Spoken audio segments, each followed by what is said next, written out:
Hello, ഞാൻ വന്നിരിക്കുന്നത് എളുപ്പത്തിൽ തന്നെ ഉണ്ടാക്കിയെടുക്കാൻ പറ്റുന്ന നല്ലൊരു പായസത്തിൻ്റെ റെസിപ്പി ആയിട്ടാണ്. അപ്പോൾ നമ്മളെ റേഷൻ കടയിൽ നിന്നൊക്കെ ഇപ്പോൾ കിട്ടുന്ന കുത്തരിയില്ല, ആ അരി വെച്ചിട്ടാണ് ഉണ്ടാക്കിയെടുക്കുന്നത്. അപ്പോൾ വലിയ ജോലിയൊന്നുമില്ല, എളുപ്പത്തിൽ തന്നെ ഇത് ഉണ്ടാക്കിയെടുക്കാനും പറ്റും. അപ്പോൾ ഈ ഈസി ആയിട്ടുള്ള പാൽപ്പായസം എങ്ങനെയാണ് തയ്യാറാക്കിയെടുക്കാൻ നോക്കാം. അപ്പോൾ ഇതിന് മുന്നേ ആയിട്ട് നിങ്ങൾക്ക് എൻ്റെ ചാനൽ ഇഷ്ടപ്പെടുകയാണെങ്കിൽ സബ്സ്ക്രൈബ് ചെയ്യാൻ മറക്കരുത്. അപ്പോൾ നമുക്ക് വീഡിയോയിലോട്ട് പോകാം. അപ്പോൾ ഈ ഒരു സൈസിലുള്ള അരിയാണ് ഞാൻ എടുത്തിട്ടുള്ളത്. അപ്പോൾ ഈ നമ്മളെ റേഷൻ കിറ്റിലൊക്കെ കിട്ടുന്ന അരിയാണിത്. അപ്പോൾ ഇപ്രാവശ്യം ഈ ഒരു അരി കിട്ടിയിട്ടുണ്ട്. അപ്പോൾ അത് വെച്ചിട്ടൊരു പായസം തയ്യാറാക്കാമെന്ന് വിചാരിച്ചു. അപ്പോൾ നമുക്ക് ഈ ഒരു അരി വെച്ചിട്ട് എങ്ങനെയാണ് പായസം തയ്യാറാക്കാൻ നോക്കാം. അപ്പോൾ ഞാനിത് ഈ ഒരു ഗ്ലാസ്സിലാണ് അരി എടുത്തിട്ടുള്ളത്. അതൊരു പാത്രത്തിലോട്ട് ഇട്ട് കൊടുത്ത് നന്നായിട്ട് തന്നെ ഒന്ന് കഴുകിയെടുക്കുന്നുണ്ട്. ഇപ്പോൾ 2-3 വെള്ളത്തിൽ നന്നായിട്ട് തന്നെ ഒന്ന് കഴുകിയെടുത്തുകൊണ്ട് വരാം. അപ്പോൾ ഇതിവിടെ നന്നായിട്ട് തന്നെ കഴുകിയെടുത്തിട്ട് കൊണ്ടുവന്നിട്ടുണ്ട്. ഇനി നമുക്കിതൊരു കുക്കറിലോട്ട് ഇട്ട് കൊടുക്കാം. അതിനുശേഷം ഇതിലോട്ട് വെള്ളം ഒഴിച്ച് കൊടുക്കണം. അപ്പോൾ നമ്മൾ ഈ ഒരു ഗ്ലാസ് അരിക്ക് ഞാനിവിടെ 3 ഗ്ലാസ് വെള്ളമാണ് ഒഴിച്ച് കൊടുക്കുന്നത്. അപ്പോൾ ഇത് കറക്റ്റ് അളവാണ്. അപ്പോൾ ഒരു ഗ്ലാസ് അരിക്ക് 3 ഗ്ലാസ് വെള്ളം ഒഴിച്ച് കൊടുത്തിട്ട് ഞാനിതൊന്ന് സ്റ്റൗവിൽ വെക്കുന്നുണ്ട്. എന്നിട്ട് അതിന് ശേഷം ഒരു 4 വിസിൽ മീഡിയം ഫ്ലെയിമിലിട്ടൊരു 4 വിസിൽ വരുന്നവരെ ഒന്ന് വേവിച്ചെടുക്കാം. ഇപ്പോൾ മീഡിയം ഫ്ലെയിമിൽ വെച്ചിട്ട് 4 വിസിൽ വരുന്നവരെ ഞാനിത് വേവിച്ചെടുക്കുന്നുണ്ട്. അപ്പോൾ ഓരോ കുക്കറിലും ഓരോ വേവിനനുസരിച്ചായിരിക്കും. അപ്പോൾ എനിക്ക് 4 വിസിലിന് കറക്റ്റായിട്ട് തന്നെ വെള്ളമായിട്ടുണ്ട്, അതേപോലെ കറക്റ്റ് വെന്തിട്ട് തന്നെ കിട്ടിയിട്ടുണ്ട്. അപ്പോൾ 4 വിസിലിന് ശേഷം ഞാനിപ്പോൾ ഇത് എടുത്തിട്ടുള്ളതാണ്. അപ്പോൾ ഇതാ കറക്റ്റ് വെള്ളമാണ്. അപ്പോൾ ഇതാ നമ്മളെ അരിയുടെ നന്നായിട്ട് തന്നെ വെന്തിട്ട് നല്ലൊരു പായസത്തിൻ്റെ ഒരു പരുവത്തിലൊന്ന് വെന്തിട്ട് കിട്ടിയിട്ടുണ്ട്. ഇനി ഇതൊന്ന് നമ്മൾ ഒരു തവി കൊണ്ട് നന്നായിട്ട് തന്നെ ഒന്ന് ഉടച്ചു കൊടുക്കുക.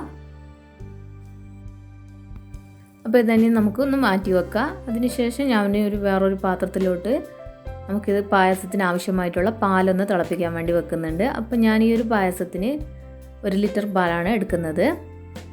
അപ്പോൾ 2 പാക്കറ്റ് പാൽ ഞാനിത് പാത്രത്തിലോട്ട് ഒഴിച്ച് കൊടുത്ത് ഒന്ന് ചൂടാക്കാൻ വേണ്ടി വെക്കുന്നുണ്ട്. അപ്പോൾ ഒരു അടുപ്പിലോട്ട് മാറ്റാം.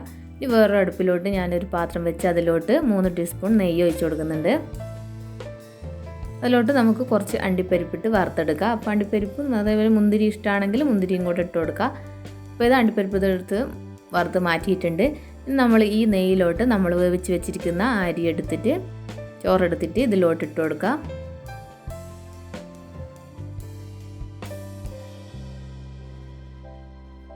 അപ്പോൾ മുഴുവനായിട്ട് നെയ്യിലോട്ട് ഇട്ട് കൊടുത്തതിന് ശേഷം ഇത് നന്നായിട്ട് തന്നെ ഒന്ന് മിക്സ് ചെയ്യുക. ഈ നെയ്യ് ഈ ചോറിൻ്റെ എല്ലാ ഭാഗത്തും എത്തുന്ന രീതിയിൽ നന്നായിട്ട് തന്നെ ഒന്ന് മിക്സ് ചെയ്തെടുക്കുക. അപ്പോൾ മീഡിയം ഫ്ലെയിമിൽ വെച്ചിട്ട് വേണം ചെയ്യാൻ വേണ്ടിയിട്ട്. ഹൈ ഫ്ലെയിമിലാക്കേണ്ട, ചിലപ്പോൾ അടിയിൽ പിടിക്കാൻ ചാൻസ് ഉണ്ട്.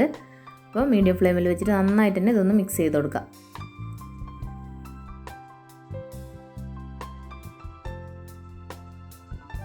അപ്പോൾ ഇതിവിടെ നന്നായിട്ട് മിക്സ് ആക്കി എടുത്തിട്ടുണ്ട്. അതിന് ശേഷം നമ്മൾ ഇതിലോട്ട് മധുരത്തിന് ആവശ്യമായിട്ടുള്ള പഞ്ചസാര ചേർത്ത് കൊടുക്കുക. അപ്പോൾ ഞാനിവിടെ ആദ്യം ഒരു ഗ്ലാസ് നമ്മൾ എടുത്ത അരിയുടെ ആ ഒരു ഗ്ലാസ്സിൽ തന്നെ നിറച്ചും പഞ്ചസാര ഇട്ട് കൊടുക്കുന്നുണ്ട്. ഇനി ഈ ഒരു പഞ്ചസാര ഈ ഒരു ചോറിൽ കടന്നിട്ട് നന്നായിട്ട് തന്നെ ഉരുകി വരണം. അപ്പോൾ മീഡിയം ഫ്ലെയിമിൽ ഇട്ടാൽ തന്നെ ഇത് നന്നായിട്ട് മിക്സ് ചെയ്ത് കഴിഞ്ഞാൽ അത് പെട്ടെന്ന് തന്നെ ഉരുകി ഒന്ന് അലിഞ്ഞു വരും. പഞ്ചസാരയൊക്കെ നന്നായിട്ട് മെൽറ്റായിട്ടുണ്ട്. ഇനി അതിലോട്ട് നമ്മൾ മധുരം ഒന്ന് ബാലൻസ് ചെയ്യാൻ വേണ്ടിയിട്ട് ഒരു 1/4 ടീസ്പൂണോളം ഉപ്പും കൂടെ ചേർത്ത് കൊടുത്ത് ഒന്നും കൂടെ ഒന്ന് മിക്സ് ചെയ്തെടുക്കുക. അതിനുശേഷം നമ്മൾ വീണ്ടും ഒന്ന് മധുരമൊക്കെ ഒന്ന് നോക്കുക. അപ്പോൾ പോരാന്ന് തോന്നിയിട്ട് ഞാൻ വീണ്ടും 1/2 ഗ്ലാസ് പഞ്ചസാരയും കൂടെ ഇതിലോട്ടൊന്ന് ചേർത്ത് കൊടുക്കുന്നുണ്ട് കേട്ടോ.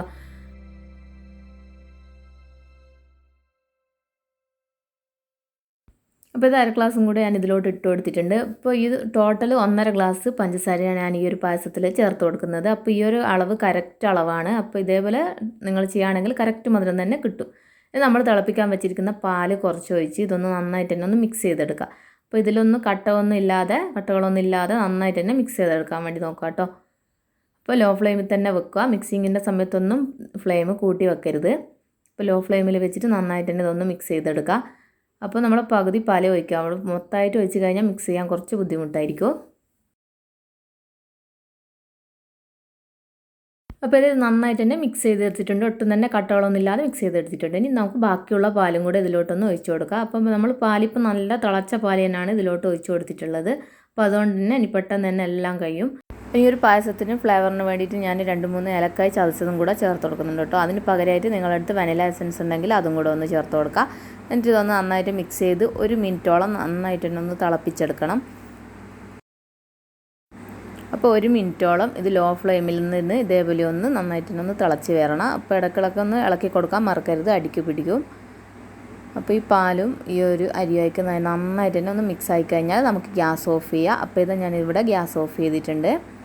ഇത് നമ്മൾ നേരത്തെ വറുത്ത് മാറ്റി വെച്ചിരിക്കുന്ന അണ്ടിപ്പരിപ്പ് എടുത്ത് ഇതിൻ്റെ മുകളിലോട്ട് ഇട്ട് കൊടുക്കുക, എന്നിട്ട് മിക്സ് ചെയ്തെടുക്കുക. അപ്പോൾ ഇത്രയേ ഉള്ളൂ, നമ്മളെ പായസം ഇവിടെ റെഡി ആയിട്ടുണ്ട്. വളരെ സിമ്പിളായിട്ടുള്ള അതേപോലെ എളുപ്പത്തിൽ തന്നെ ഉണ്ടാക്കിയെടുക്കാൻ പറ്റുന്ന നല്ലൊരു പായസമാണിത്.